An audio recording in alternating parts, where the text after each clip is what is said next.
पढ़ ली थी पिछली क्लास में।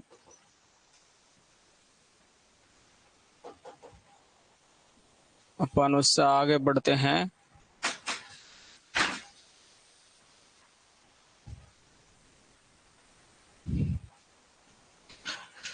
सब कैसे हो? बढ़िया है सब। गुड आफ्टरनून सभी को। गोविंद जी, अरमान जी, ठीक है ना। एमपी वाले टेस्ट कुछ रात को डल गए हैं और अभी डल जाएंगे, है ना, सभी यूनिटों के। तो एक बार रिपीट कर लो और परसों के दिन मैं आपको पूरी यूनिटों के क्वेश्चन मतलब रिवीजन करवाऊंगा।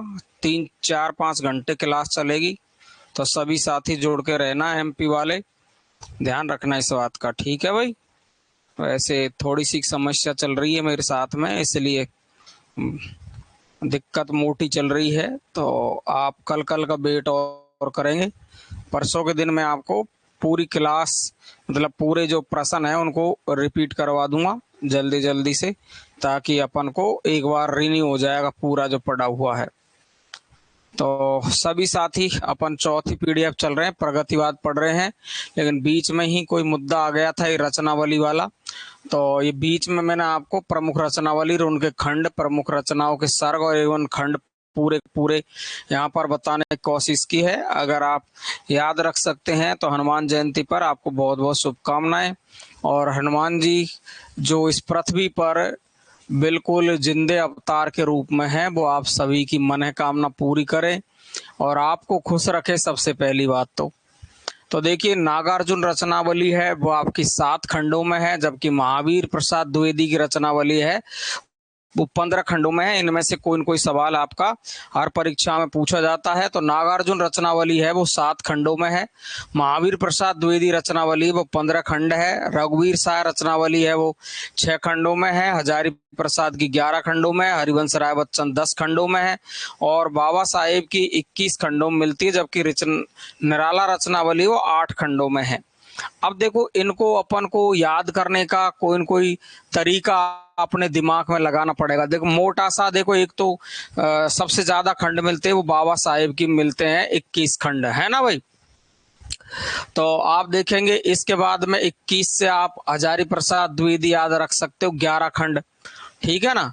तो अपने यहाँ पर नागार्जुन को अपन ने अभी पढ़ा है, तो नागार्जुन आपके 7 खंडों में है। महावीर प्रसाद द्विवेदी की 15 खंडों में है। रघुवीर शाह 6 खंडों में है, ठीक है ना। और हरिवंश राय बच्चन है वो 10 खंडों में है। अब इनमें से जो पहले सवाल पूछ लिया गया है वो ध्यान रखेंगे। तो देखिए ध्यान से, बर्थडे सबनम 3 अगस्त को है, वो तो क्लास का विदाई समारोह था, वो बर्थडे थोड़ी है, वो बर्थडे नहीं है, वो क्लास का विदाई समारोह है। कल एक क्लास पूरी हुई थी तो बच्चों ने वो लास्ट में केक वेक काट दिया था और उस केक पे लिखा रखा, आपको पता बर्थडे होता तो हैप्पी बर्थडे लिखते ना, वो उन्होंने लिखा है उस पर केक पर टाइगर, है ना। तो वो ऐसे कहते सर आप तो टाइगर हो, इस तरीके से उनकी भावनाएं थी। तो वो केक पर टाइगर लिखा के लाए और उन्होंने वो केक कटवाया, क्लास में ही स्वागत वगैरह किया, वो था। ठीक है भाई। सतीश भैया आपका स्वागत है बहुत बहुत। तो आप देखिए, तो बच्चे वो तो जो प्यार देते हैं क्लासों में वो वाला था, ठीक है। हाँ, तो वो ही था और कुछ भी नहीं था। तो देखिए नागार्जुन कितने खंडों में है? 7 खंडों में है। नागार्जुन 7 खंडों में है। कैसे भी आप याद रख सकते हो, जैसे अपन मोटा मोटे तौर तरीके से इनको याद करें तो आप मोटे तरीके से कैसे याद कर सकते हैं इनको। देखो बाबा साहेब की तो आपको सबको याद रह जाएगी, मैं इतना जानता हूं कि बाबा साहेब की है वो तो सबको याद रह जाएगी 21 खंड वाली। हरजारी प्रसाद द्विवेदी की 11 खंड रह जाएंगे आपको याद। अब देखो नागा को आप ना, देखो ना पर 1 2 3 4 5 6, अब ये 6 ही हुए, ऐसे वर्ण गिने अपन तो, ठीक है ना। और 7 और 8 होते हैं टोटल, अगर लगाए मात्राओं सहित तो एक कम याद रख लो। नागार्जुन में से टोटल वर्ण आपके 8 है। देखो ना में 2 है, गा में 2 है, तो हो गए 4, एक 5, 6, 7 और 8 है, तो एक कम याद रख लो, 7 खंड याद है ना। महावीर प्रसाद द्विवेदी का तो नाम ही इतना बड़ा, 15 खंड याद रख लो। रघुवीर साय का 6 खंड है। हजारी प्रसाद द्विवेदी 11 खंडों में। हरिवंश राय बच्चन 10 खंडों में है। तो देखो वंश में इसमें किसी में भी जीरो नहीं आ रही है, देखो किसी में भी जीरो नहीं है ना, तो इसमें देखो जीरो आ गई है। हरिवंश राय बच्चन में 10 खंड याद रख लो। ठीक है, बाबा साहेब की 21 खंड है। निराला रचनावली वो 8 खंडों में है। ये थोड़ा सा अपन जैसे भी आप जैसा चाहो वैसे आपके मन में जैसे याद रह सकता है वैसे इनको याद कर लेना है। अज्ञे संपूर्ण कविताओं का संकलन है वो सदा नीरा नाम से। अज्ञे ने संकलन किया है 2 भागों में। अज्ञे ने संपूर्ण कविताओं का संकलन किया है सदा नीरा नाम से, और वो कितने खंडों में है? 2 खंडों में है। और फणीश्वर नाथ रेणु है वो 5 खंडों में है। माखनलाल चतुर्वेदी की 10 खंड है। तो देखो हरिवंश राय बच्चन और माखनलाल चतुर्वेदी एक साथ रख लो, 10 खंड हो गए। ठीक है ना। बालकृष्ण भट्ट की है 4 खंड है। मैथिली शरण गुप्त की है वो संपादक है कृष्णदत्त पालीवाल है, 12 खंडों में है। भगवती चरण रचनावली है वो धीरेन्द्र वर्मा इसके संपादक रहे हैं, 14 खंड है। मुक्तिबोध रचनावली है इसका नेमीचंद जैन है संपादक, 6 खंडों में है। अब नरेश मेहता की 11 खंड है।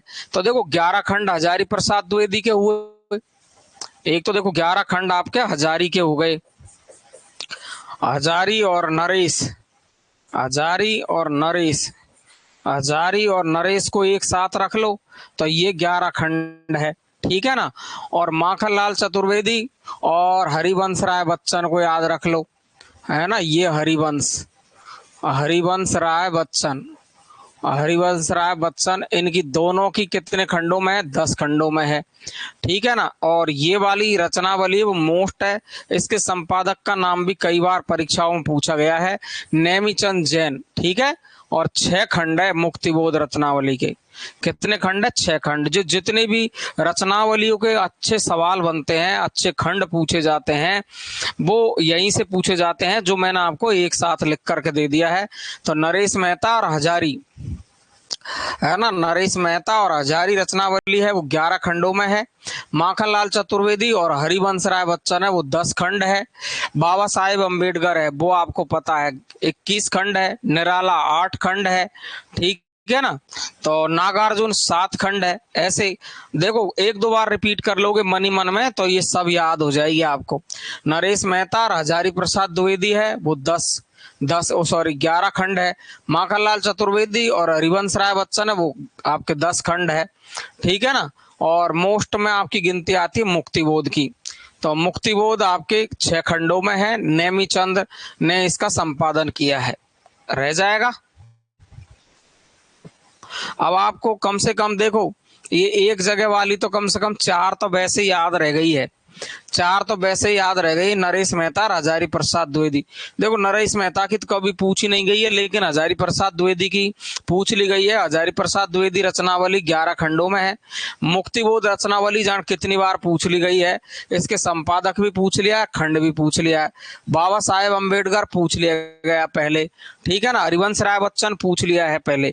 तो देखो ये आपको कम से कम ये तो याद ही करनी पड़ेगी। सब याद नहीं करो ना आप, तो कम से कम देखो आप एक तो नागार्जुन रचनावली ये तो आपको याद करनी पड़ेगी। देखो मैं बता दूं आपको, नागार्जुन याद करनी पड़ेगी, महावीर प्रसाद याद करनी पड़ेगी, हजारी प्रसाद, हरिवंश राय बच्चन, बाबा साहेब। ठीक है ना।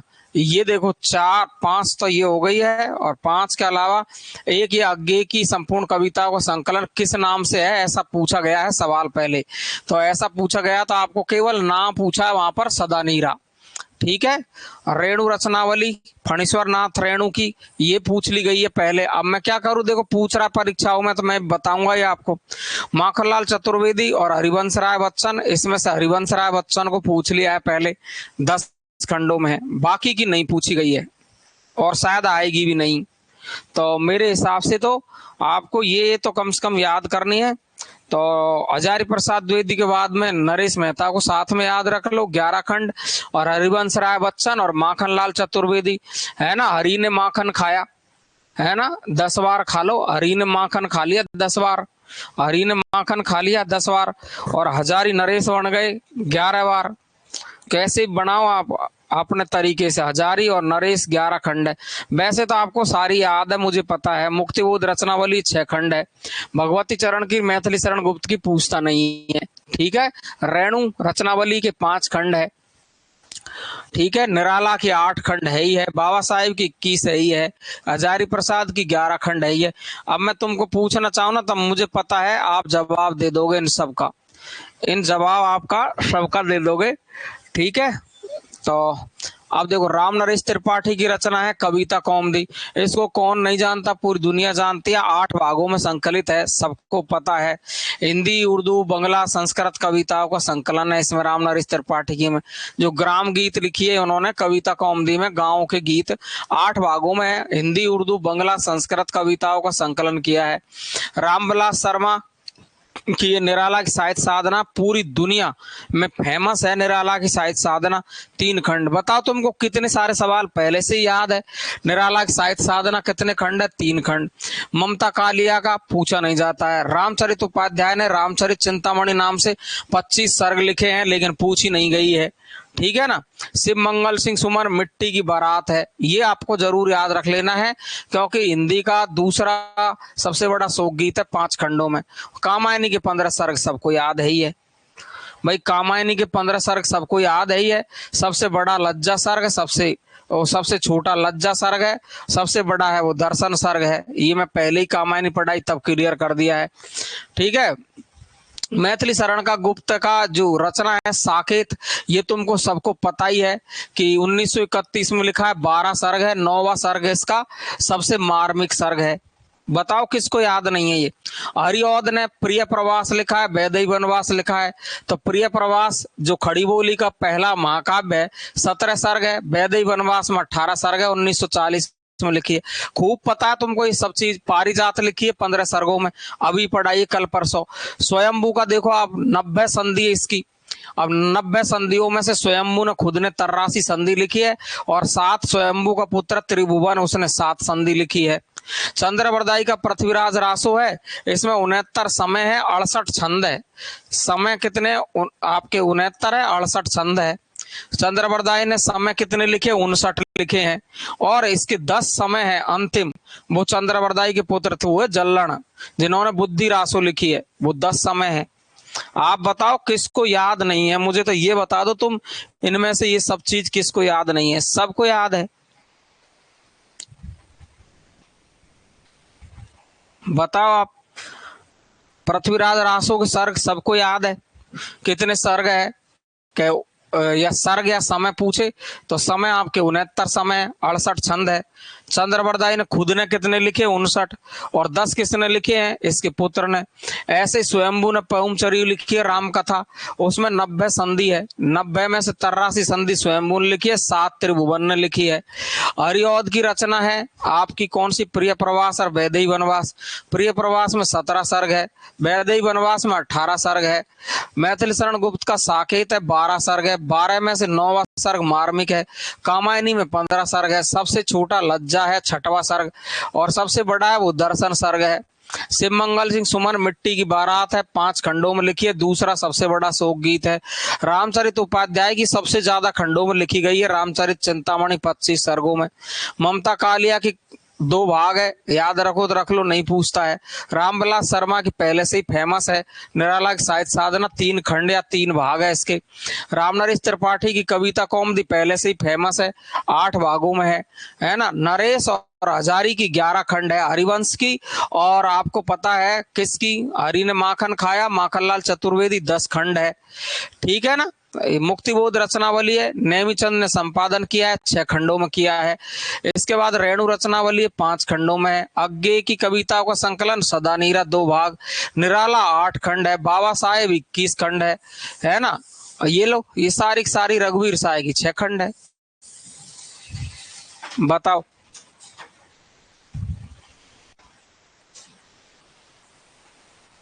अब तुमको ये सब चीज एक जगह करके दे दी, यही बहुत बड़ी बात है। ढूंढ ढूंढ के एक जगह लिख दी, कम से कम अब याद तो आपको ही करना पड़ेगा। ठीक है भाई, क्लियर है। चलो आगे, अगला देखिए आप।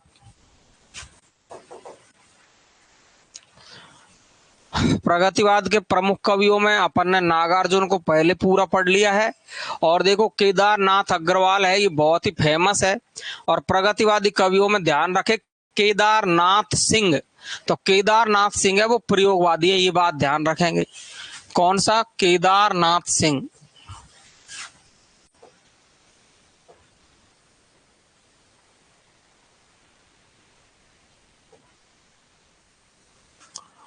कौन सा नाम बताया आपको मैंने? केदारनाथ सिंह। केदारनाथ सिंह है ये अपन के प्रयोगवादी कवि है। कौन से सप्तक में है ये? कौन से सप्तक में केदारनाथ सिंह? बताओ फटाफट से कमेंट बॉक्स में लिखो। केदारनाथ सिंह, केदारनाथ सिंह ये कौन से सप्तक में है? जल्दी बताओ, कमेंट बॉक्स में लिखो कौन से सप्तक में है। पहले सप्तक की ट्रिक लिखाई थी मैंने, राम नेमी भारत प्रभा गिरजा की मुक्ति अज्ञे, है ना। और शकुंतला भवानी हरि रघुवीरा नरेश बहादुर धर्मवीरा, ये दूसरे सप्तक में है। और ये सप्तक कौन सा है? इसका तीसरा। कौन सा सप्तक है? तीसरा है। ठीक है भाई, एकदम राइट है, टनाटन है। तो आप देखें केदारनाथ सिंह अग्रवाल है, इनका जन्म 1911 में हुआ है और कामसिन गांव बांदा यूपी में हुआ है। कामसिन गांव बांदा यूपी में हुआ। ये बालेंदु उपनाम से कविता लिखते थे, इनका उपनाम ध्यान रखेंगे बालेंदु। केदारनाथ सिंह अग्रवाल बालेंदु प्रगतिवादी कवियों में बहुत तगड़े वाले फेमस रहे हैं। और ये सवाल पहले पूछ लिया था, इनका मुख्य पेशा क्या था? ये मुख्य वकील थे, बाद में ये लेखक बन गए हैं। मुख्य रूप से क्या थे? ये वकील थे केदारनाथ सिंह, ठीक है ना, अग्रवाल साहब। तो बालेंदु उपनाम से लिखते हैं और ये पेशे से वकील थे। प्रकृति चित्रण करने के कारण इन्हें छायावादोत्तर कविता का पंथ कहते हैं। देखो, छायावादोत्तर कविता का पंथ, क्योंकि प्रकृति चित्रण जितना इनका फेमस है उतना किसी का नहीं है। प्रकृति के सुकुमार कवि कौन है? प्रकृति के सुकुमार कवि कौन? जल्दी से बताना, देखो कमेंट बॉक्स में लिखो प्रकृति के सुकुमार कवि कौन है? प्रकृति के सुकुमार कवि कौन है? बिल्कुल पंत है। अच्छा, प्रकृति के उपासक कवि कौन है? प्रकृति के उपासक कवि कौन है? कमेंट बॉक्स में लिखो जल्दी से। प्रकृति के उपासक कवि कौन है? प्रकृति के उपासक कवि कौन है? प्रकृति के उपासक कवि कौन है? श्रीधर पाठक। कौन है? श्रीधर पाठक है, ठीक है। और रीतिकाल में सबसे ज्यादा प्रकृति का चित्रण करने वाले वो सेनापति है। रीतिकाल में सेनापति है। और छायावादोत्तर कविताओं में प्रकृति चित्रण में प्रसिद्ध कवि रहे हैं केदारनाथ अग्रवाल। और आप ध्यान रखेंगे छायावादोत्तर कविता का पंथ कहते हैं इसको, ठीक है। और एक कहा किसने है? बच्चन सिंह ने। छायावादोत्तर कविता का पंथ किसने कहा? बच्चन सिंह ने, ठीक है ना। तो बच्चन सिंह अच्छन सिंह तो पूछेगा नहीं, इतना ध्यान रखना कि छायावादोत्तर कविता का पंथ कौन है? बालेंदु केदारनाथ अग्रवाल। और मेरी तुम काव्य संग्रह में संकलित कविता है, पत्नी को समर्पित है। मेरी तुम, अब इससे नाम से ही पता चल रहा है कि मेरी तुम किसके बारे में बात की? अपनी पत्नी के बारे में, ठीक है। तो अपूर्व रचना 1984 रचना पर 1986 में साहित्य अकादमी मिला है। अब देखो, ये तो याद ही रखना पड़ेगा, साहित्य अकादमी की रचनाओं को तो पूरी इनको रटनी पड़ेगी आपको कम से कम। अपूर्व रचना पर लिखी 84 में है और 86 में इनको क्या मिला है? साहित्य अकादमी पुरस्कार मिला है। फूल नहीं रंग बोलते हैं काव्य संकलन पर सोवियत लैंड नेहरू पुरस्कार मिला है। तो पुरस्कार वाली रचना तो कम से कम याद ही रखनी पड़ेगी। तो ये दोनों रचना आपकी वेरी मोस्ट है, फूल नहीं रंग बोलते हैं और अपूर्व रचना पर तो साहित्य अकादमी मिला है। सोवियत लैंड नेहरू पुरस्कार मिला है, वो फूल नहीं रंग बोलते हैं केदारनाथ अग्रवाल। ये सच्चे जनवादी कवि माने जाते हैं, सच्चे जनवादी कवि माने जाते हैं। चंदगहना से लौटती बार एक खेत का वर्णन किया है इन्होंने, प्रसिद्ध रचना रही है। इसमें चंदगहना से लौटती बार चने के खेत को देखता है, चने के खेत का वर्णन करता है, वही है ये, ठीक है ना। और पूर्वा अज्ञे की है और अपूर्वा केदारनाथ सिंह की है, ठीक है। बिल्कुल क्लियर है सबको? ये लो साहब, ये रहे पंत और केदारनाथ अग्रवाल का प्रकृति चित्रण। आपको दोनों में अंतर करके बता दिया है। ये पहाड़ी प्रकृति चित्रण किया है इन्होंने पहाड़ों का, और इन्होंने मैदानी प्रकृति चित्रण किया है बुंदेलखंड का। प्रकृति चित्रण में कल्पना का अतिरेक मिलता है। प्रकृति चित्रण जीवन का ठोस अनुभव है, जीवन का ठोस अनुभव, लेकिन कोई पूछेगा नहीं है, ध्यान रखना। कोमल व इंद्रजालिक प्रकृति है, सहज प्रकृति का वर्णन किया है केदारनाथ ने, कोई नहीं पूछने वाला है। इधर आ जाओ, केदारनाथ अग्रवाल के काव्य संग्रह कौन से हैं? तो युग की गंगा इनका पहला काव्य संग्रह है। युग की गंगा, नींद के बादल, इसके बाद लिखी थी नींद के बादल। युग की गंगा, नींद के बादल दोनों ही 47 में लिखी है। पहले युग की गंगा, फिर नींद के बादल। फूल नहीं रंग बोलते पर सोवियत लैंड नेहरू पुरस्कार मिला है, ये बात ध्यान रखना पड़ेगा। पंख और पतवार, आग का आईना, अपूर्वा पर साहित्य अकादमी मिला है 86 में, है ना। गुल मेहंदी, हे मेरी तुम पत्नी को समर्पित है। मांझी ने बजाओ बंसी, कहे केदार खरी खरी, और जो सिलाए तोड़ते हैं। अब इनमें से आपकी जो मोस्ट रचना बनती है वो आप देखो, मांझी ने बजाओ बंसी एक बात, हे मेरी तुम पत्नी को समर्पित है, अपूर्वा पर साहित्य अकादमी मिला है, ठीक है ना। फूल नहीं रंग बोलते हैं, और ये युग की गंगा और नींद के बादल, ये दोनों तो याद रखनी। ये रचनाएं तो याद ही करनी पड़ेगी। अब तुम कहो इससे तो आपको तुरंत आएगी तो भी पता चल जाएगा। केदारनाथ सिंह अग्रवाल, कहे केदार खरी खरी। युग धारा नागार्जुन की है, बिल्कुल।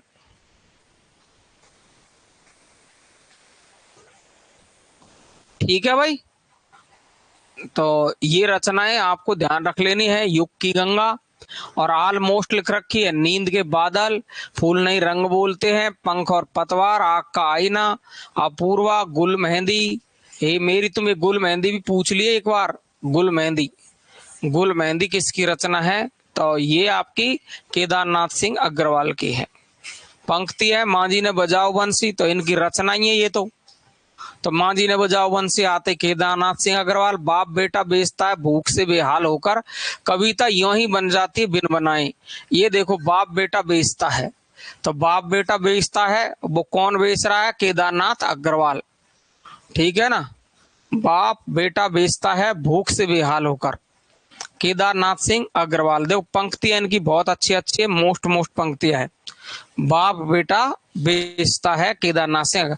अकाल में सारस रचना प्रयोगवादी कवि केदारनाथ सिंह की रचना है, ये बात ध्यान में रखनी है। ये प्रयोगवादी कवि है केदारनाथ सिंह। अकाल में सारस, ये ध्यान रखेंगे। यहाँ पर इसलिए लिखी है मैंने क्योंकि यहाँ केदारनाथ अग्रवाल में और केदारनाथ सिंह में चक्कर पड़ जाता है। तो ये रचना काफी फेमस रही है, अकाल में सारस। तो ये प्रयोगवादी कवि केदारनाथ सिंह की रचना है, ध्यान रखेंगे। ये आपके कौन हुए गए? केदारनाथ सिंह अग्रवाल। त्रिलोचन आते हैं। त्रिलोचन आपके प्रगतिवादी कवि है, 1917 में इनका जन्म है। मूल नाम है वासुदेव सिंह। बहुत ज्यादा पूछता है, वासुदेव सिंह बहुत ज्यादा पूछता है। और बालेंदु कौन है? तो बालेंदु है आपके कौन? केदारनाथ सिंह अग्रवाल। नागार्जुन कौन है? तो वैद्यनाथ सिंह। नागार्जुन कौन है? वैद्यनाथ सिंह। तो ऐसे कैसे नाम है, देखो, वासुदेव त्रिलोचन है, नागार्जुन वैद्यनाथ सिंह है, या वैद्य सिंह ही कह सकते, वैद्यनाथ सिंह कह सकते हैं। और बालेंदु कौन है? केदारनाथ अग्रवाल, ठीक है भाई। अंग्रेजी के सोनेट छंद के प्रथम प्रयोक्ता, ये देखो हमारे आरपीएससी राजस्थान ने इस सवाल को बहुत बार पूछा है कि अंग्रेजी के सोनेट छंद के प्रयोक्ता या सोनेट छंद को देने वाले हैं वो कौन है? तो वो है आपके त्रिलोचन, ठीक है, वासुदेव सिंह। ताप के ताए हुई दिन रचना पर 1981 में साहित्य अकादमी मिला है। अब देखो साहित्य अकादमी रचना है वो तो आपको ध्यान ही रखनी पड़ेगी। ताप के ताए हुए दिन, ताप के ताए हुए दिन किसकी रचना है? त्रिलोचन की। तो तैसे ही ताप याद रख लो, तैसे ही त्रिलोचन याद रख लो, तैसे ही ताप तैसे ही त्रिलोचन, तैसे ही ताप है तैसे ही त्रिलोचन है, ठीक है। 1981 में साहित्य अकादमी पुरस्कार इनको मिला है। मुक्तिबोध ने त्रिलोचन को अवध का किसान कवि कहा है, नहीं आएगा कभी भी। नहीं आएगा। चंपा काले काले अक्षर नहीं चीनती है, ये इनकी प्रसिद्ध कविता रही है, टॉप क्लास की। ये कवि लिखते रहते हैं। चंपा एक लड़की है छोटी सी, जो इसको देखती रहती है कैसे कैसे कैसे अक्षर लिखते हैं, तो वो देखती है ऐसे कैसे बना रहे हैं ये अक्षर, उसकी सहायता करती है, कभी स्याही लाती है, कभी ये लाती है, ऐसे काम भी करती है। तो चंपा काले काले अक्षर नहीं चीनती त्रिलोचन की प्रसिद्ध कविता है। यह रचना धरती काव्य संग्रह में संकलित है। ये सवाल भी पूछ लिया गया है। चंपा काले काले अक्षर नहीं चीनती है, ये किस काव्य संग्रह में संकलित है? तो धरती काव्य संग्रह ये किसका है? त्रिलोचन का है, इसमें संकलित है। इनका काव्य संग्रह है वो धरती है। ठीक है। गुलाब और बुलबुल है, गजल और रुबाई लिखी है इन्होंने। ताप के ताए हुए दिन पर 81 में क्या मिला है? साहित्य अकादमी। 80 में लिखी है, 81 में साहित्य अकादमी मिला है। बोलो। बालेंदु वकील, ठीक है, बिल्कुल। भूषण घनश्याम है ही है।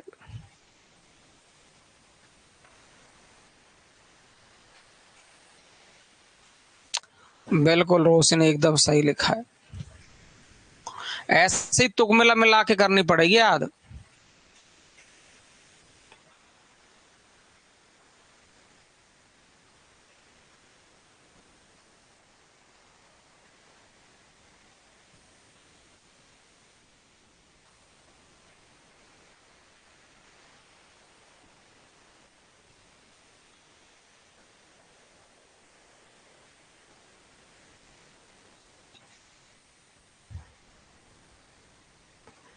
चले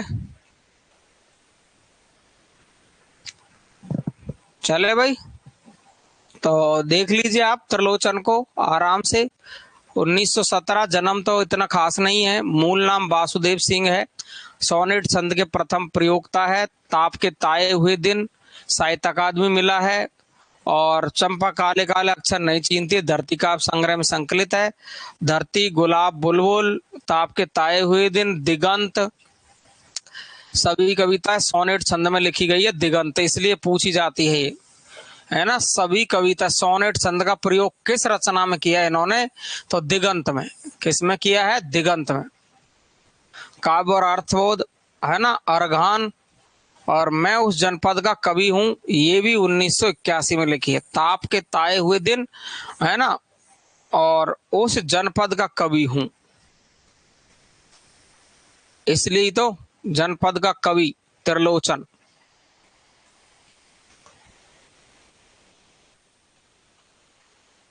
ये त्रिलोचन शास्त्री है, ये कंचन आर्य है, यही तो है त्रिलोचन शास्त्री। ये त्रिलोचन शास्त्री है, ये पूरा त्रिलोचन शास्त्री इसी को कहते हैं। ये त्रिलोचन शास्त्री है ये। ठीक है, त्रिलोचन शास्त्री।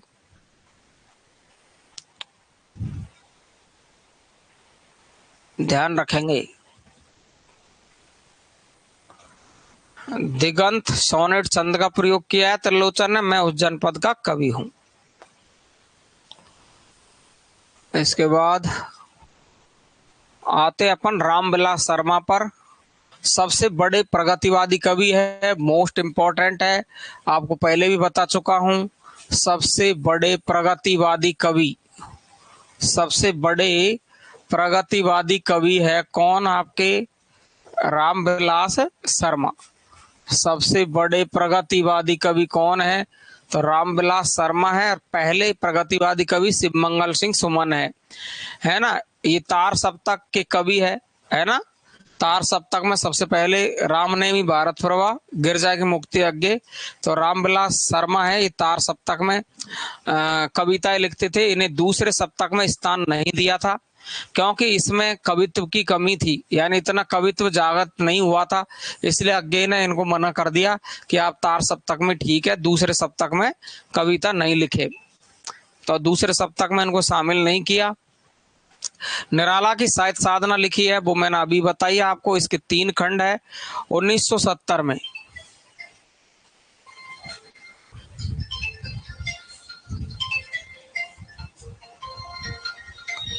क्या क्लास? हाँ भाई।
हाँ भाई, आ जाओ फटाफट से।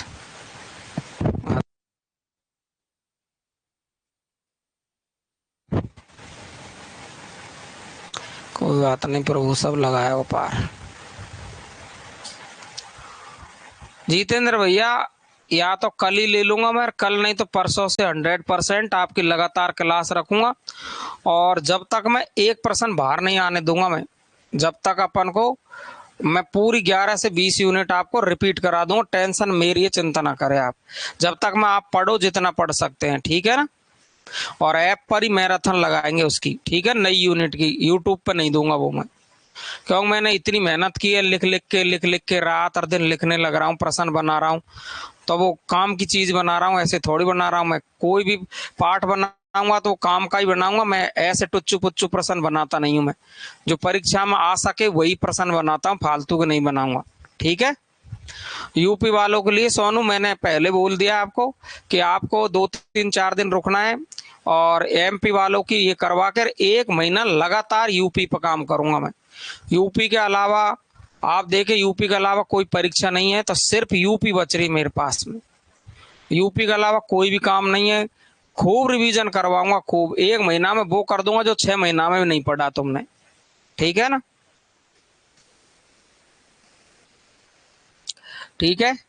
तो मैं थोड़ा सा, हमारे घर में समस्याएं चल रही है, वो वाली जो मैंने आपको बताई थी, वो कोई करतूत ततूत वाली, है ना। जैसे पैसे अपने आप ही गायब हो जाते हैं घर में से, इस टाइप की समस्याएं चल रही है। तो वो एक बाबा के यहाँ जाऊंगा मैं आज। तो मैं आज शाम को क्लास नहीं ले पाऊंगा, इसलिए आपकी, आप कहो तो मैं आपके, क्या नाम है वो, आपकी काव्य दोस्त की क्लास चल रही थी शाम को रिवीजन वाली, वो अभी ले जाऊंगा, चाहे आप कहोगे तो, ठीक है ना। आरपीएससी का नाम सुरक्षा, आरपीएससी की स्पेशली क्लास में अलग रखूंगा, टेंशन लेने की जरूरत नहीं है। लेकिन 90% जो अपने ऐप पे स्टूडेंट है, 80% वो यूपी के है, इसलिए यूपी का नाम लेते हैं, है ना। आप टेंशन ना करो। आरपीएससी का पूरा पूरा अब 15 20 दिन में आरपीएससी यूपी ही है, और कोई है ही नहीं है। ऐसे हो रहा तभी तो चक्कर पड़ रहा है यार, दिमाग खराब चल रहा है बहुत ज्यादा,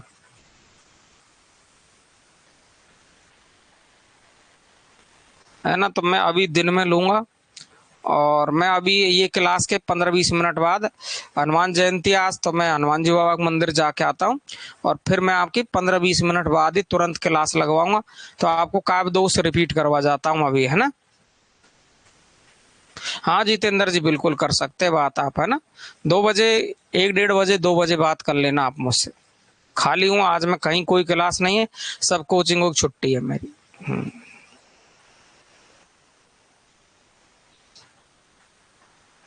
हाँ वो तो जेब में से ही हो जाते हैं।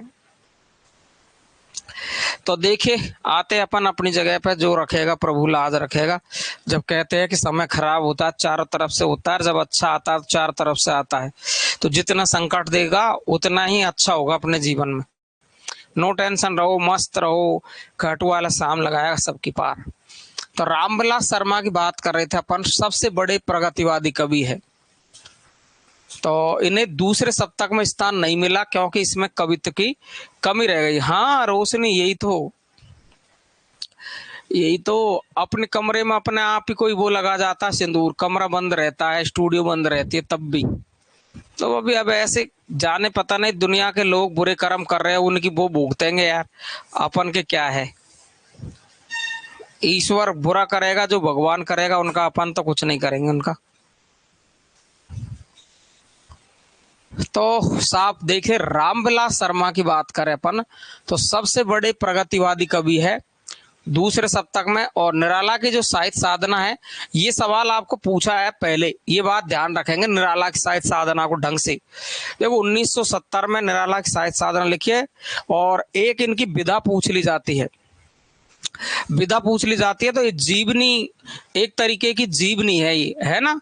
और साहित्य अकादमी पुरस्कार मिला इस पर, 3 खंड है इसके, ध्यान रखेंगे, ठीक है। इन्होंने तुलसीदास जी को जातीय कवि कहा था रामविलास शर्मा ने, ये बात ध्यान। रामविलास शर्मा आलोचना में पढ़ेंगे, ये मैंने यहाँ इसलिए लिखा है कि आलोचना, आलोचना बहुत ज्यादा लिखी इन्होंने। तो आलोचना बहुत ज्यादा लिखी है ना, तो आलोचना में इसको थोड़ा डिटेल से पढ़ लेंगे रामविलास शर्मा को, इसलिए मैंने यहाँ पर इसको कम पढ़ाया है। ठीक है भाई। तो आलोचनात्मक ग्रंथ महावीर प्रसाद द्विवेदी हिंदी नवजागरण है, हिंदी और अन्य भाषा परिवार है, प्रगतिशील काव्यधारा और केदारनाथ अग्रवाल है। इसको नॉर्मल लिखा है क्योंकि ये आलोचना की रचनाएं जो इसकी बहुत ज्यादा फेमस है वो आपको मैं पढ़ाने वाला हूँ। शिव मंगल सिंह सुमन पहला प्रगतिवादी आलोचक। क्या गजब की बात है, सवाल यहाँ से पूछा जाता है, इन्हें पहला प्रगतिवादी आलोचक माना जाता है, पहला प्रगतिवादी आलोचक इनको माना जाता है।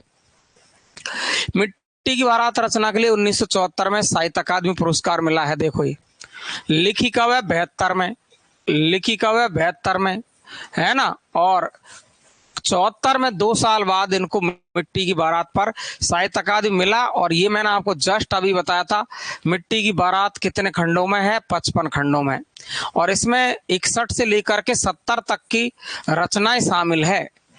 और 61 से 70 तक की रचनाओं को लिखा 72 में और 74 में मिला इनको साहित्य अकादमी। सरोज स्मृति के बाद दूसरा सबसे बड़ा शोक गीत माना जाता, पहला सरोज स्मृति है निराला की, जो हिंदी का सबसे बड़ा शोक गीत इसको माना गया है। ठीक है भाई।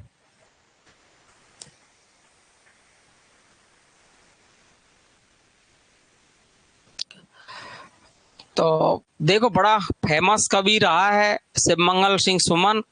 कलकत्ते का अकाल, देखो ये बंगाल का अकाल किसने लिखा, जल्दी कमेंट बॉक्स में लिख के बताना मुझे। बंगाल का अकाल रचना किसकी है, बंगाल का अकाल, बंगाल का अकाल। तो बंगाल का अकाल रचना किसकी है, और बंगाल के अकाल पर लिखा किसने है, बंगाल के अकाल पर।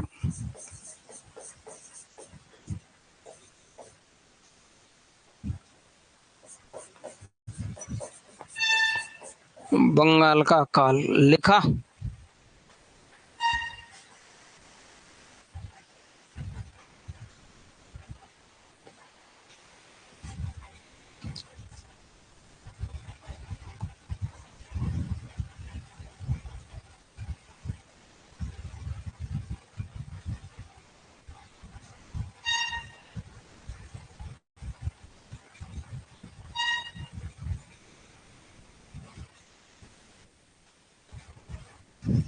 हाँ सोनू यही कंडीशन चल रही है यार, समझ में नहीं आ रहा क्या है ये।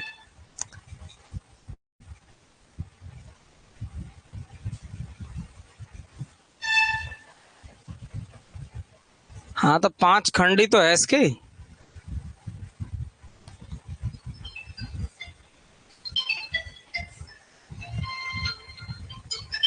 कौन है,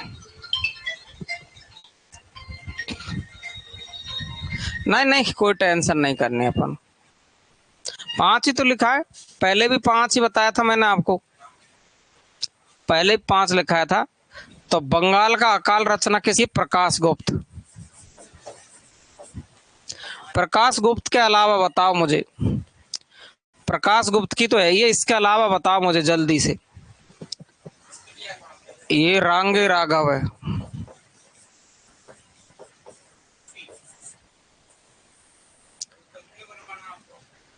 तूफानों के बीच।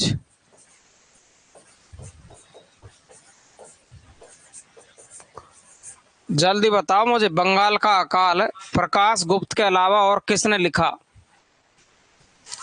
नहीं 5 ही, 5।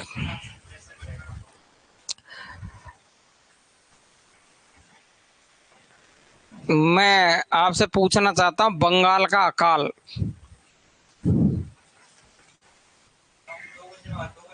पंत की तो नहीं है, देखो बंगाल का अकाल, देखो बंगाल का अकाल नहीं आ रहा, कल परसों पढ़ाया था मैंने। प्रकाश गुप्त तो तुमको अभी मैंने पढ़ाया ही नहीं है, मैंने बंगाल का अकाल, प्रकाश गुप्त तुमको अभी पढ़ाया नहीं, छायावादी कवि पढ़ाए थे, और छायावादी कवियों में से लिखा है बंगाल का अकाल, बताओ।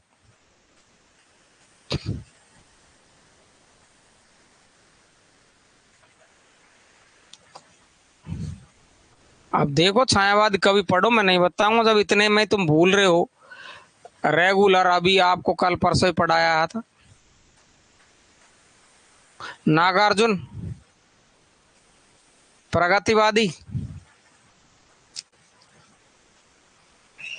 सुमन, देख लो आप, देखो नागार्जुन कहाँ पढ़ाया था अपन ने। आज यहाँ से पढ़ना चालू किया अपन ने, इसमें मैंने नागार्जुन पढ़ाया आपको। ये नागार्जुन खोल के बता देता हूँ आपको पूरा। देखो नागार्जुन में कहीं पर भी आपका बंगाल का अकाल नहीं है कि है। देखो ये रचना रही आपकी नागार्जुन की युगधारा सतरंगी पंखों वाली है। रत्न गरबा सतरंगी पंखों वाली, बादल को गिरते देखा, प्यासी पथराई आंखें, प्रेत का बयान, तालाब की मछलियां, तुमने कहा था, खिचड़ी विप्लव, बंगाल, और उसके बाद है नागार्जुन की। देख लो ये देखो बंगाल, अकाल, और उसके बाद है ना। बंगाल का अकाल नहीं है, लेकिन देखिए आप, भस्मांकुर है, बंगाल का काल, ये देखो कहीं पे भी नहीं है। रतिनाथ की चाची, बलचनमा, वरुण के बेटे, दुख मोचन, कुंभी पाक, हिमालय की बेटी, जमनिया बाबा, बाबा वटेश्वर नाथ, उग्र तारा, और ये पूरा आपका नागार्जुन हो गया। अकाल और उसके बाद है, लेकिन मैंने पढ़ाया जरूर है। कोई मुझे बतावे तो मैं, देख लो तुम छांटोगे आप। मैं तो अभी बात नहीं करूंगा, मैं आपको याद दिलाना है और वो बताना है कि याद रखें आप ऐसी चीजों को। तो अपन ने कहाँ चले, मिट्टी की बारात रचना के लिए 1974 में साहित्य अकादमी मिला। 5 खंड है और 61 से और 70 तक की रचनाएं 72 में लिखी, 74 में साहित्य अकादमी है। और ये कलकत्ते का अकाल है, कलकत्ते का अकाल। प्रकाश गुप्त की तो है ही है, लेकिन मैंने तुमको इतना इशारा दे दिया कि छायावादी कवियों की रचना है।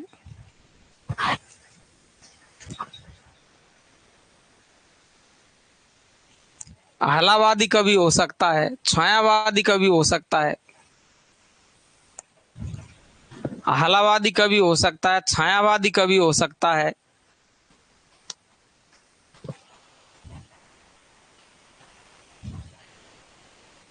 छांट लो तुम, मुझे कल जवाब दे देना। ये आ गया रांगे राघव, जन्म 23, कोई नहीं पूछेगा। मूल नाम देखो इसका, त्रयंबक वीर राघवाचार्य। बच्चन और पंत में से एक है रंजीत। अब देख लो तुम, कल परसों पढ़ाया यार। मैं ना फिरे फिरे का और पूछता हूँ, इसलिए रिवीजन की आवश्यकता है। तो देखिए मूल नाम त्रयंबक वीर राघवाचार्य, और आपको पता हो तो मैंने मोस्ट लगा रखा ये, और मोस्ट इसलिए लगा रखा है कि सवाल यहीं से आता भी है। केदारनाथ है, केदारनाथ तो नहीं है।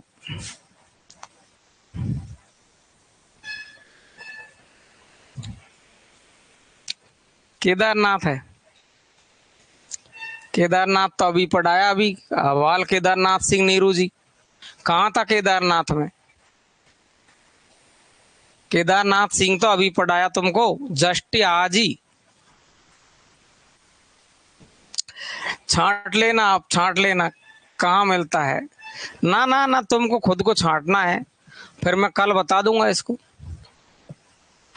देखो रांगे राघव, मूल नाम त्रयंबक वीर राघवाचार्य, रचना है अजय खंडर, 3 भागों में प्रकाशित है ना। तो रांगे राघव की अजय खंडर थोड़ी सी याद रखनी है।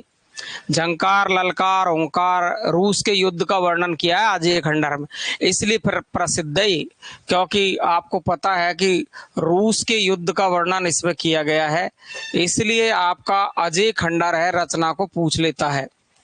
ठीक है भाई।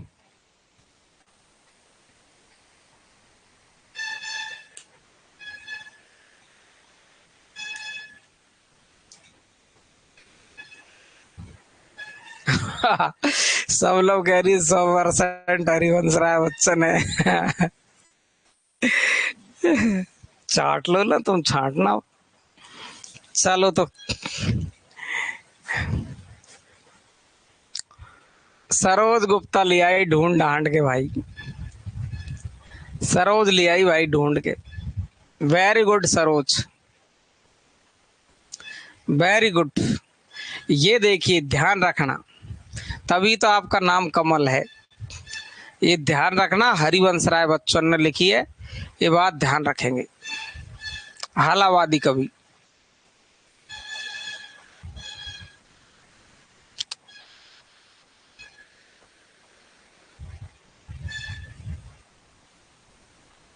क्लियर है? जयवाला जी की, अर्चना जी, अब आ जाओ तो हैं। और कलकत्ता का अकाल किसने लिखी है? कलकत्ता का अकाल, कलकत्ता का अकाल किसने लिखी बताना। कलकत्ता का अकाल बताओ, जल्दी लिखो। बंगाल का अकाल, कलकत्ता का अकाल।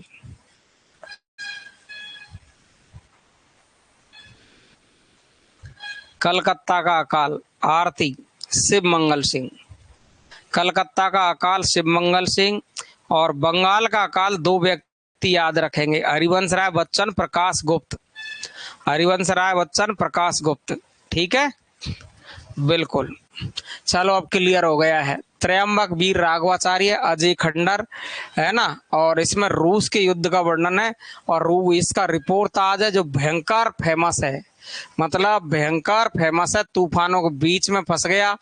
और ये देखो, राजेश तो फंसा था दो पंक्तियों के बीच में, और ये फंसा है तूफानों के बीच। बंगाल के अकाल का वर्णन है इसमें, बंगाल के अकाल का वर्णन है, बंगाल का अकाल रचना नहीं है। और इनकी कहानी है ना, वो कितनी फेमस पूछी कहानी, गदल, है ना। गदल प्रसिद्ध कहानी है, राजस्थानी वीरांगना कहानी है इसमें। राजस्थान की वीरांगना वास्तव में तगड़ी तगड़ी हुई है। तो आप देखेंगे, राजस्थानी वीरांगना की कहानी है गदल।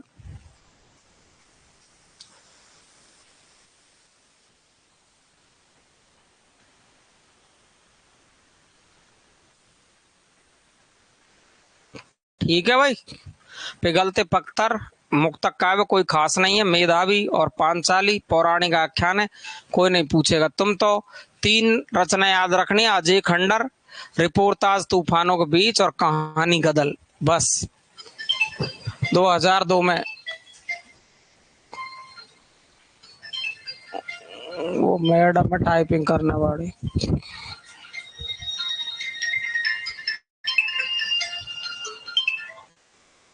हाँ जी मैम साहब।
आदिकाल के क्वेश्चन है ना पूरे, तो आदिकाल के क्वेश्चन एक सेट 50 का बना दो आप, और मान लो बच भी जाए तो दूसरा सेट बना लो, और कम रह जाए तो कम रह जाए, मतलब आदिकाल एक जगह पूरा करना है।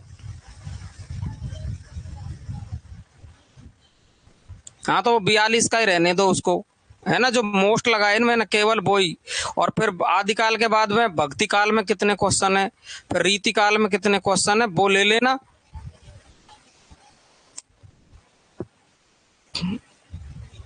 हाँ, तो कोई नहीं, आप तो टॉपिक वाइज जैसे टॉपिक है ना, उस टॉपिक का लिखकर उस टॉपिक के सेट एक जगह करने हैं अपन को।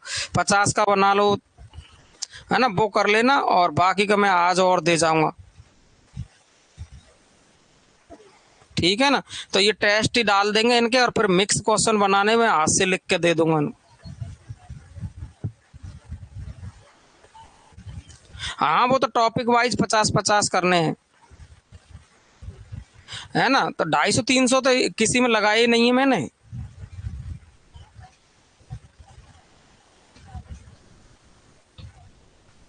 हाँ तो रीतिकाल देख लेना, रीतिकाल में जो टॉपिक है वो तुम तो आप 50-50 के सेट बना लो ये परीक्षा।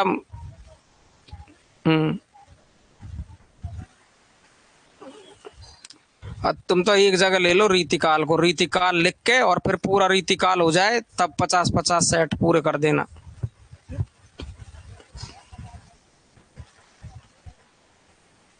हाँ तो ये दे जाऊंगा मैं।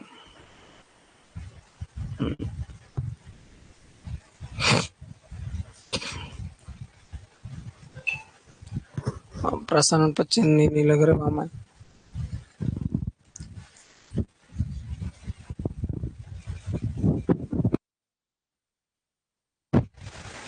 चलो, तो बंगाल के अकाल पर लिखने वाले तूफानों के बीच ये आपकी कहानी है क्या, गदल राजस्थानी वीरांगना की।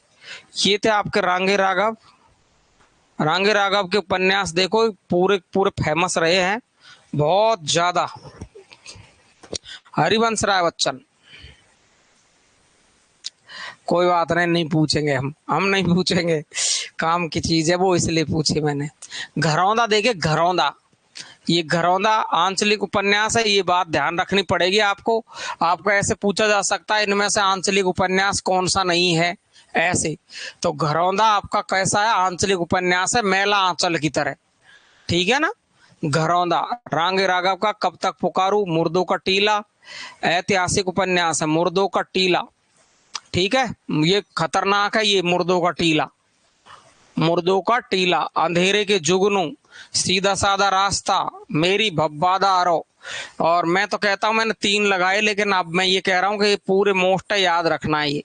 घरौंदा, कब तक पुकारू, मुर्दों का टीला, अंधेरे के जुगनू, सीधा साधा रास्ता, मेरी भब्बादा आरो। ये यूपी वालों को याद करने हैं, एमपी वालों को तो मोस्ट है वो याद करना है। ठीक है, ठीक है। हाँ, फणीश्वर नाथ रेणु तो है ही आंचलिक, नागार्जुन आंचलिक है, रांगे राघव आंचलिक है। ये 3 तो नाम तो आपके सामने ही आ गए हैं, कल परसों ही नागार्जुन पढ़ाया तुमको, ये आंचलिक है नागार्जुन, है ना आपका। इसके अलावा आपका रेणु आंचलिक उपन्यासकार है ही है, इसके अलावा रांगे राघव है ही है, रांगे राघव,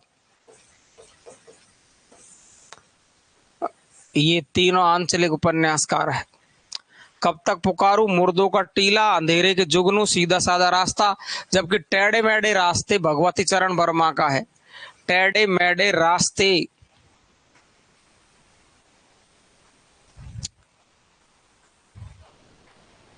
ठीक है, सीधा साधा रास्ता रांगे राघव का है। वैसे फंसे तो है ये तूफानों के बीच में, लेकिन सीधा साधा रास्ता पे ही चले, टेढ़े मेढ़े पर तो भगवती चरण ही चले। ठीक है भाई, मेरी बब्बादा हरो राधा नागर सोई, वहां से रांगे राघव ने ये उपन्यास लिखा है। क्लियर है। अब आते अपन गजानन माधव मुक्तिबोध पर। ये आ गए गजानन माधव मुक्तिबोध, खतरनाक चीज देखो, खतरनाक। और इनका जन्म है 1917 ग्वालियर एमपी में। तो थोड़ा सा इनके जन्म पर ध्यान रखें, पूछा जा सकता है जन्म इनका, है ना भाई, एमपी वाले ध्यान रखेंगे जन्म के बारे में। तो 1917 ग्वालियर एमपी में इनका जन्म हुआ है। इन्हें भयानक खबरों का कवि, भयानक खबरों का कवि, तीव्र इंद्रिय बोध का कवि, आ गया ना ये आ गया। देखो मैंने पूछा था आपको कल परसों, तीव्र इंद्रिय बोध का कवि। अब भी तुम बता दो इंद्रिय बोध का कवि कौन है।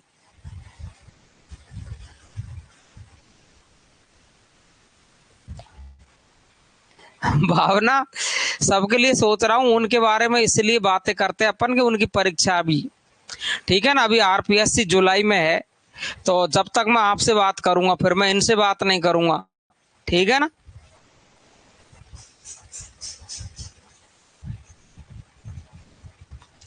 हाँ, मिलेगी कहाँ से, है ही नहीं है ये तो भाई साहब, ये तो 64 में ही चले गए।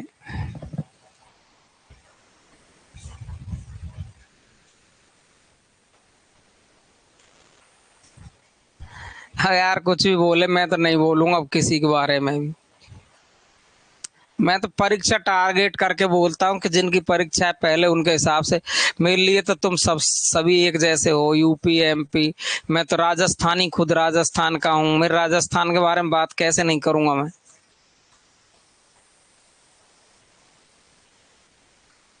Ranjit Kaur, very good. संवेदनशील, संवेदनशील इंद्रिय बोध का कवि है पंत, और तीव्र इंद्रिय बोध का है गजानंद, और इंद्रिय बोध का कवि शमशेर बहादुर सिंह।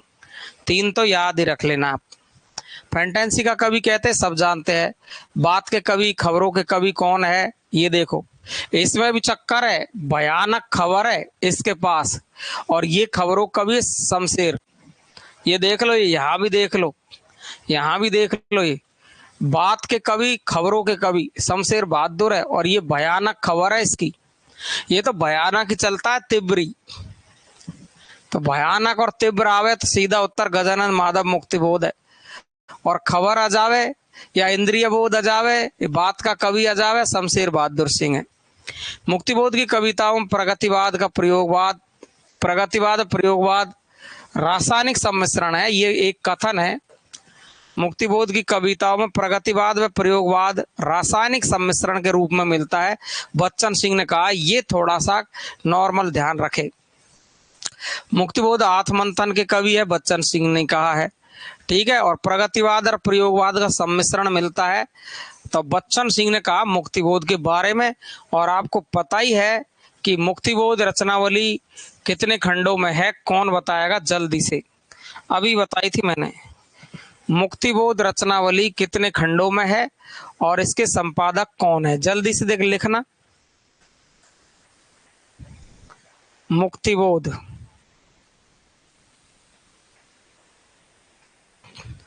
6 खंडों में है, 6 खंडों में है। और इसके संपादक कौन बताया था मैंने आपको, नेमीचंद जैन। वेरी गुड, बहुत बढ़िया, बहुत बढ़िया। तार सप्तक में मुक्तिबोध की 17 कविताएं प्रकाशित हुई है, जिनकी परीक्षा में, अब मैं किसी परीक्षा का नाम नहीं ले रहा हूं, जिन परीक्षाओं में गहरे सवाल पूछे जाते हैं उनमें ये सवाल पूछा जा सकता है कि तार सप्तक जो 1943 था उसमें मुक्तिबोध की रचनाएं लिखी गई थी। तो यहाँ देखेंगे अपन 17 कविताएं प्रकाशित हुई थी इनकी। शमशेर बहादुर सिंह ने मुक्तिबोध की कविताओं को स्वाधीन भारत का देखता इस्पाती दस्तावेज कहा है। ये कतई, मतलब कतई जय मोस्ट है। स्वाधीन भारत का देखता इस्पाती दस्तावेज किसकी रचनाओं को कहा जाता है, गजानंद मुक्तिबोध की को। लेकिन कहा किसने, शमशेर बहादुर सिंह ने। ये देख लो आप, बिल्कुल। तो पूरी रचनावली बताई थी अपन को, सरोज लेट आई थी कि मुझे लगता है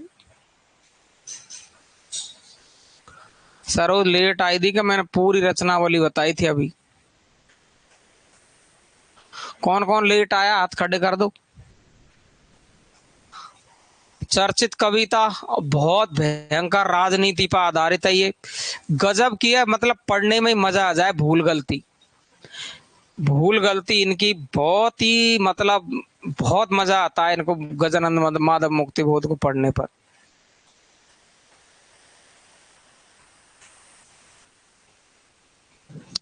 तो भूल गलती, अंधेरे में सबसे लंबी कविता इनकी, जो आपको सबको पता ही है। इसके साथ ही ब्रह्म राक्षस भी लंबी कविता मानी जाती है, लेकिन अंधेरे में सबसे लंबी कविता है, ठीक है। अगला देखो, अंधेरे में, ब्रह्म राक्षस, ये दोनों रचनाएं चांद का मुंह संकलित है। वेरी मोस्ट ध्यान रखेंगे, अंधेरे में और ब्रह्म राक्षस है, ये चांद का मुंह में संकलित है। काव्य संग्रह चांद का मुंह। और वेरी मोस्ट बात ये है कि चांद का मुंह है वो इनके मरने के बाद प्रकाशित हुई है 1964 में। तो ये चले गए थे यहाँ से, और इसके तुरंत बाद ही चांद का मुटेड़ा प्रकाशित हुई। भूरी भूरी खाक धूल, ये काव्य संग्रह है, तार सप्तक के कवि रहे हैं। क्लियर है।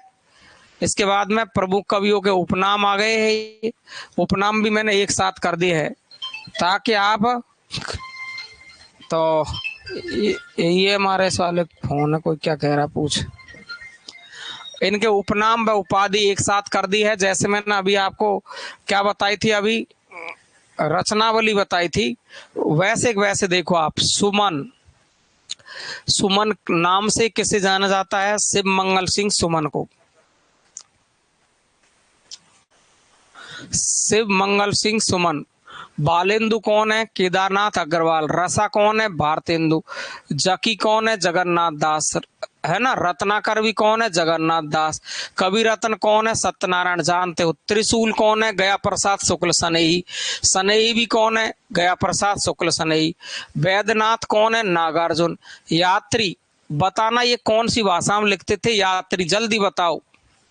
यात्री कौन सी भाषा में लिखते थे? यात्री उपनाम से कौन सी भाषा में लिखते थे? नागार्जुन, कल ही बताया मैंने, कल।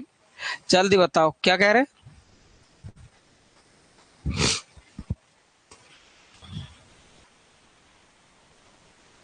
कौन सी भाषा में लिखते यात्री उपनाम से? मैथिली भाषा में। कौन सी भाषा में लिखते हैं? मैथिली भाषा में। अच्छा, रसा उपनाम से भारतेंदु किस भाषा में लिखते थे? जल्दी बताओ। रसा उपनाम से भारतेंदु किस भाषा में लिखते थे? रसा, कहाँ गया ये रसा? जल्दी बताओ, रसा उपनाम से भारतेंदु किस भाषा में लिखते थे? जल्दी बताओ मुझे। Very good. कौन सी भाषा है? उर्दू। कौन सी भाषा है? उर्दू में लिखते थे। अच्छा, मुझे जकी और रत्नाकर, कवि रत्न, इन्होंने कौन सी भाषा अपनाई? मैंने ये भी पढ़ाया आपको, जगन्नाथ ने और सत्यनारायण कवि रत्न ने। पहले ये उर्दू में थे और उर्दू से किस में आ गए? ब्रज में। उर्दू से किस में आए? ब्रज में। तो इसलिए इनको ब्रज भाषा का कवि ही माना जाता है, दोनों को। ठीक है, उर्दू से ब्रज में आए थे। क्लियर हुआ? चलो, वेरी गुड, काफी चीज याद है आपको। तो वैद्यनाथ नागार्जुन, यात्री नागार्जुन, बाबा, है ना, बाबा नागार्जुन। वासुदेव सिंह त्रिलोचन को मैंने आपको जस्ट अभी पढ़ाया है। और राहुल संस्कृतायन के जन कितने नाम है, लेकिन आप ध्यान रखें कि महापंडित पूछता है, तो महापंडित आप देखेंगे राहुल संकृतायन है। रसिकेंद्र उपनाम से मैथिली शरण गुप्त लिखते थे। किस भाषा में लिखते थे ये रसिकेंद्र उपनाम से? जल्दी बताओ, रसिकेंद्र उपनाम से किस भाषा में लिखा है इन्होंने? मैथिली शरण गुप्त ने। जिसके लिए आपके महावीर प्रसाद द्विवेदी ने इस रचना को छापने से मना किया था कि सरस्वती पत्रिका में नहीं छापूंगा, रसिकेंद्र बनने का जमाना अब थम गया है। दीपक जी, बात करना 2 बजे बाद।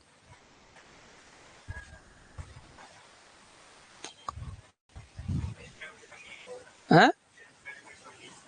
आज थोड़ी तो एग्जाम तो कल है।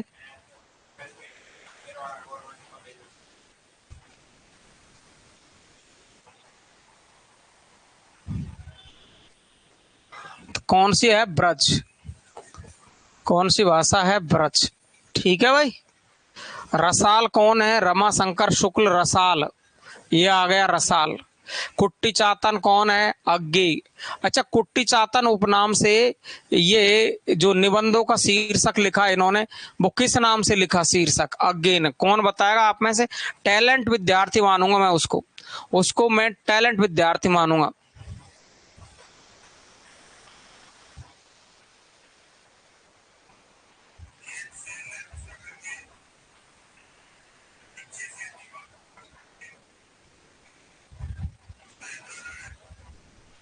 हाँ, लद गया, थम गया, वही है अंजना। वेरी गुड, अरे वाह, वेरी गुड, वाह। Seema good, Shabnam good good good good, Shivansh very good, Shivansh सबका एकदम राइट। इनके निबंधों का संग्रह कुट्टी चातन नाम से लिखा, सबरंग। क्या लिखा? सबरंग नाम से। सब रंग नाम से लिखा था। ठीक है ना, ये ध्यान रखेंगे, सब रंग नाम से। बहुत मस्त। नवरत्न कौन है? तो गिरधर शर्मा नवरत्न। नवरत्न कौन है? गिरधर शर्मा नवरत्न है। गिरधर शर्मा कौन है? नवरत्न है। शंकर तो आप जानते ही, अभी कल परसों ही पढ़ाया, नाथुराम शर्मा शंकर। नाथुराम शर्मा शंकर। क्लियर है? कवियों का कवि कौन है? तो ये आ गया कवियों का कवि। देखो क्लियर कर लो ये सब चीज। कवियों का कवि, बात का कवि, खबरों का कवि। ठीक है, कवियों का कवि, बात का कवि, खबरों का कवि कौन है? शमशेर बहादुर सिंह। ठीक है ना। इंद्रिय बोध का कवि भी लिख सकते हो आप। इंद्रिय बोध का कवि भी शमशेर बहादुर सिंह है।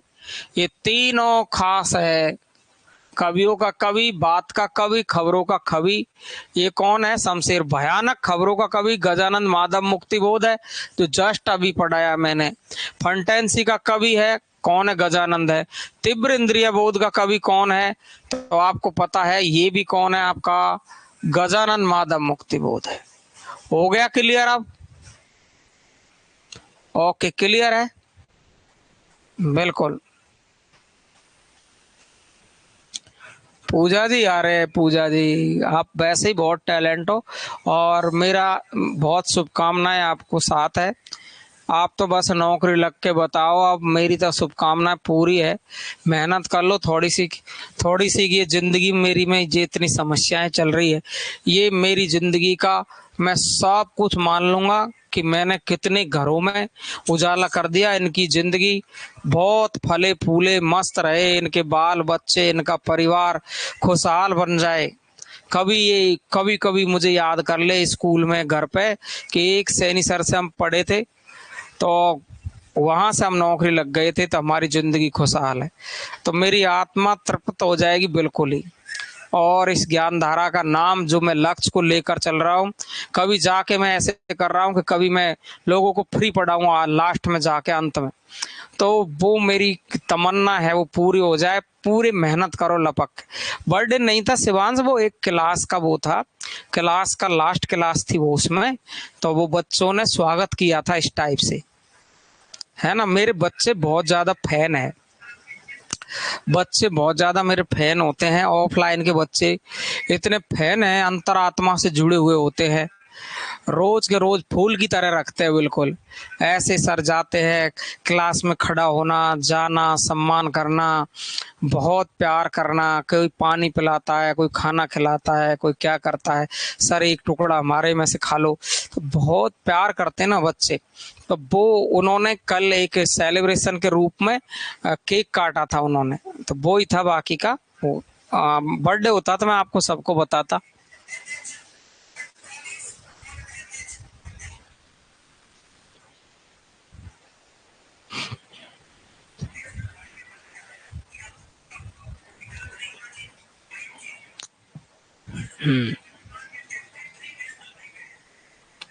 प्यार बहुत मिलता है शिवांश, मुझे बहुत प्यार देते हैं स्टूडेंट।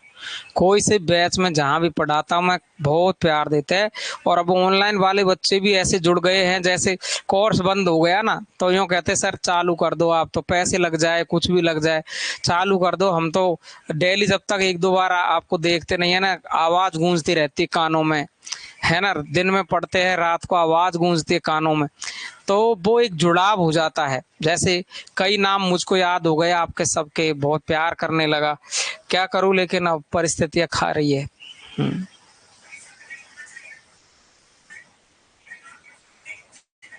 ये है। तो मस्त रहो आप तो देखिए, सितारे हिंद आपके शिव प्रसाद सितारे हिंद, इसका नाम जानते ही है। सुकवि किंकर, ये देखो भुजंग भूषण भट्टाचार्य, ये दोनों नाम आपके महावीर प्रसाद द्विवेदी के अपन को याद रखने हैं। ठीक है ना भाई? बिल्कुल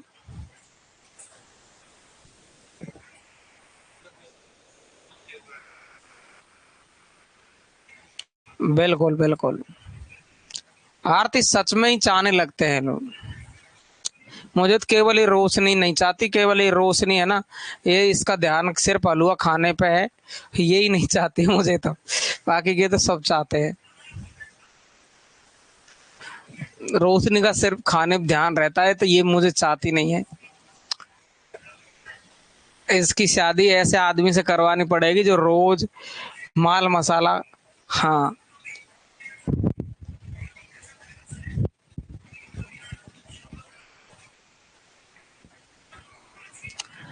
तो देखो, सितारे हिंद है, शिव प्रसाद सितारे हिंद, सूखा विकिंकर, महादेवी प्रसाद, महावीर प्रसाद और भुजंग भूषण भट्टाचार्य। अच्छा, भुजंग भूषण भट्टाचार्य नाम से जो रचना लिखी इन्होंने उपनाम से, वो कौन सी रचना थी? कोई बताएगा, लिखेगा?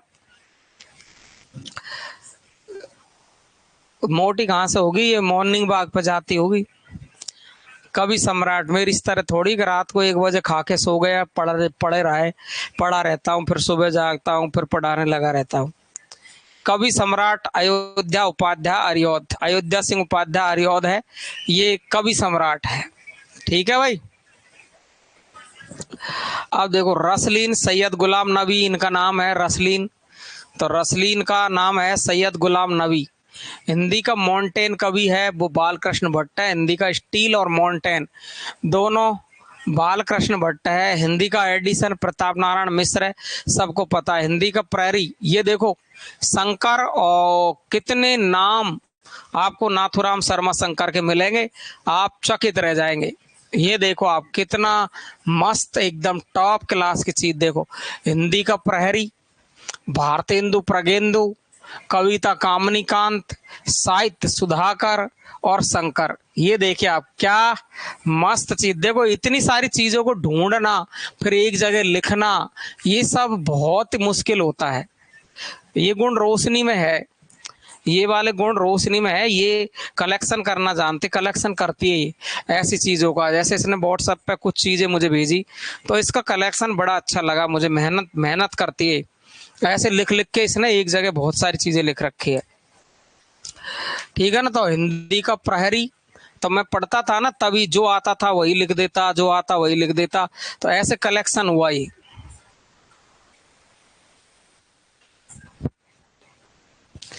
भावना कहते तो बहुत लोग हैं, लेकिन आता कोई भी नहीं है, ये सच है भाई। बाकी का आप में से कोई आ जाए तो मैं बहुत शुक्रिया करूंगा आपका, बहुत स्वागत करूंगा।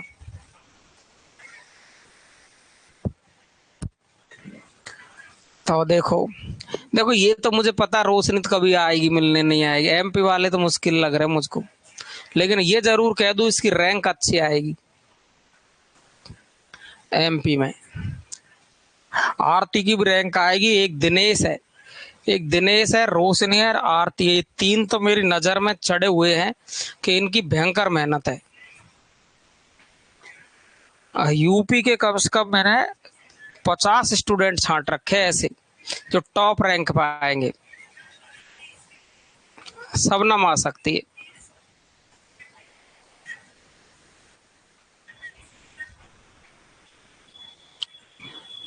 शिव सावत्री भी आ सकती है, ये भी बहुत चाहती है।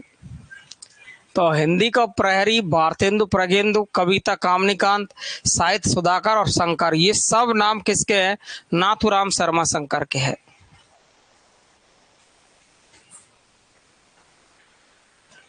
हम कोई पति अति गारंटी नहीं लेते हम। मन तो खुद का अभी नहीं है, देख लो पति के ऊपर रख रही है। मैंने कहा ना, ये तो बहाने लगाएगी, मेरा तो पति ऐसा ही मिल गया, ये फलाना मिल गया, तो बहाने लगाएगी नौकरी लगने के बाद भी। शिव शंभू बाल मुकुंद गुप्त है। नियाज और निसार आप जानते ही हैं, सदा सुखलाल नियाज। ठीक है भाई, सदा सुखलाल नियाज, सदा सुखलाल नियाज।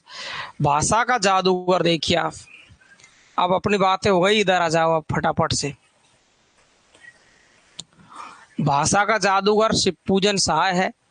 तो कलम का जादूगर प्रेमचंद है, कलम का सिपाही प्रेमचंद है, कलम का मजदूर प्रेमचंद है। तो आप देखेंगे प्रेमचंद का जो नाम है, मूल नाम धनपत राय है, तो आपको प्रेमचंद की जगह धनपत राय भी कह सकता है।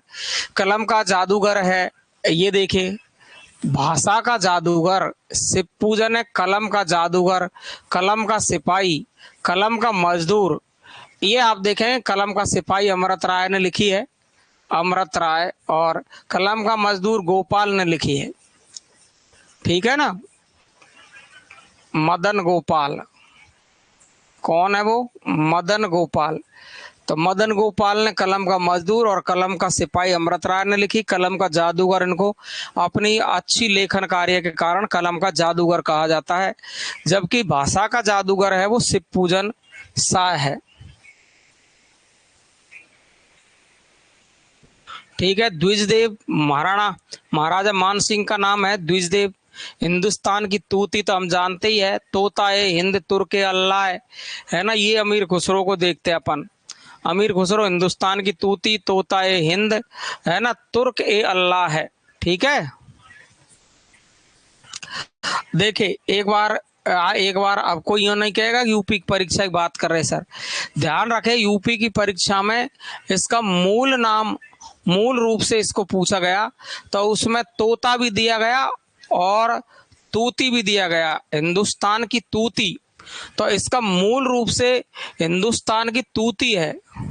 ठीक है ना, तो देखो एक तो तूती ध्यान रखे, इसको तोता ए हिंद भी दे और ये तूती ए हिंद दे दे, इसको तूती ए हिंद, तूती ए हिंद। ये एक परीक्षा में मैंने प्रश्न देखा था, ऐसा सवाल पूछा था, इसको उत्तर को राइट माना था। ये तोता भी विकल्प में था लेकिन तोता को नहीं माना उन्होंने, है ना। तो तोता को उन्होंने उत्तर नहीं माना, इन्होंने इस तोता की जगह पर तूती शब्द माना, तूती। ठीक है, तो अब के आगे आप ध्यान रखेंगे तोता ए हिंद तो है ही, लेकिन तोता ए हिंद के अलावा इसको मूल रूप से तूती ए हिंद ये शब्द ध्यान रखेंगे अपन। ठीक है भाई, ये ध्यान रखेंगे, एक परीक्षा में मैंने देखा था तो इसका उत्तर ये राइट माना था। तुर्क ए अल्लाह, ये अमीर खुसरो है, हिंदू इस्लामी संस्कृति का प्रतिनिधि कवि, तो वो भी कौन है? अमीर खुसरो। ये हिंदू और इस्लामी संस्कृति का जो प्रतिनिधि कवि है वो अमीर खुसरो है। नागरीदास तो आप जानते ही है, महाराजा सावंत सिंह को नागरीदास कहते हैं। सावंत सिंह को क्या कहते हैं? नागरीदास। ये 49 उपनाम थे आपके। बहुत ही टॉप चीज मैंने आपको बताई। आज की क्लास तो बहुत महत्वपूर्ण रही क्योंकि शुरू में हमने पूरी रचनावली देखी और अब देखो सबके उपनाम एक साथ में खत्म कर दिए। ठीक है, इनसे बाहर कुछ नहीं आने वाला है भैया। 1 बज गई है गौरव, 1 बज गई।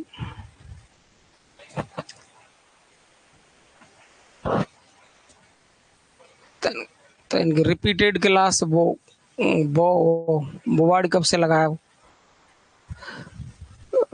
तो भैया आज तो मैं यहाँ तक ही पढ़ाने वाला हूँ आपको, बाकी का संडे को भले ही कल मैं वापस पढ़ा दूंगा। ठीक है ना, आपको एक वो क्या रिपीट कराना था मुझे, क्या चल रहा था इनका? काव्य दोष। 3 बजे चल यहाँ से तो 5 बजे जाकर पहुंचूंगा, हैं? तो रिवीजन क्लास लगा दे फिर।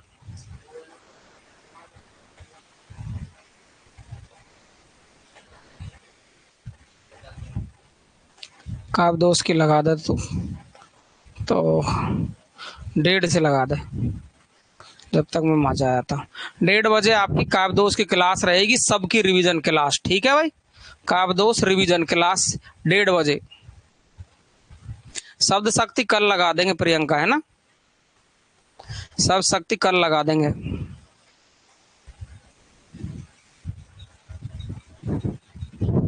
क्योंकि मैं लेट हो जाऊंगा फिर जाने में, कहीं दूर जाना है। 1:30 पर मिलो सबके सब, ठीक है।